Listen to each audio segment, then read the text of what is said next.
10 anëtar të Këshillit Drejtues Sindikal të kompanisë Bankers Petroleum janë futur në grevuri pa afat rreth orës 10 të ditës së sotme. Ata shprehen të vendosur për të shkuar deri në fund kauzës së tyre, ndërsa gjatë ditëve në vijim pritet t'i bashkohen edhe punonjës të tjerë.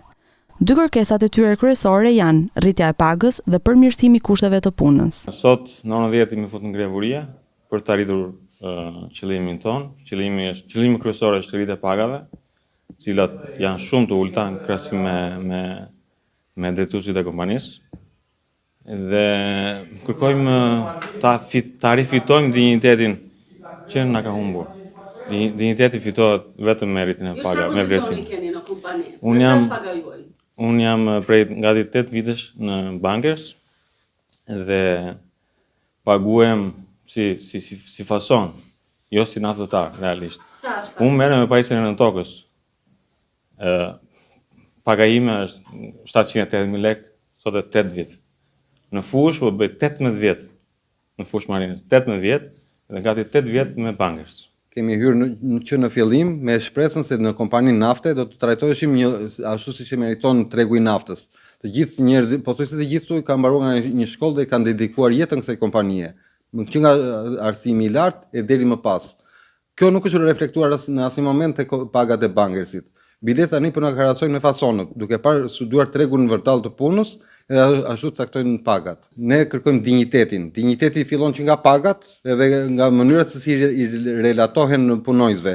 Deri tani për punonjësit çdo kërkesë përgjigjja e tyre është po deshe të rrini, po deshe të ikni.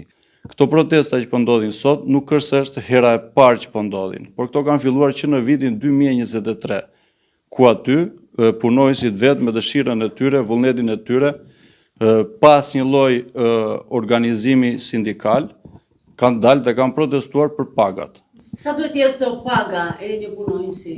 Atëherë, minimalisht në sistemin e naftës, në industrinë e rëndë të naftës, duhet filloj të paktën nga minimumi të jetë 1 milion lekë të vjetra.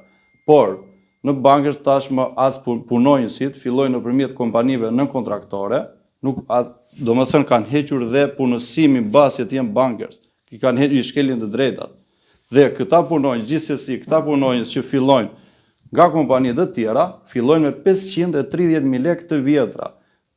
Deri këtu shkelet direkt ligji, pasi ligji thot, i statusit naftarit thot që paga e një punonjësit të naftës duhet të filloj, duhet të jetë sa 150% e pagës minimale në shkallë vendi.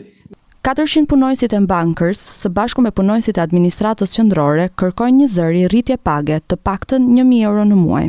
Nga ora 7 e mëngjesit të ditës së nesërme do të ndërpritet puna, gjë që pritet t'i shkaktoj kompanisë dëme të mëdha ekonomike. Kjo është protesta e 4 të organizuar nga sindikata e Bankers gjatë vitit 2025. Kërkesave të tyre nuk është ofruar asnjë zgjidhje, ndaj sot ata morën vendimin ekstrem për të shkuar në grevuri.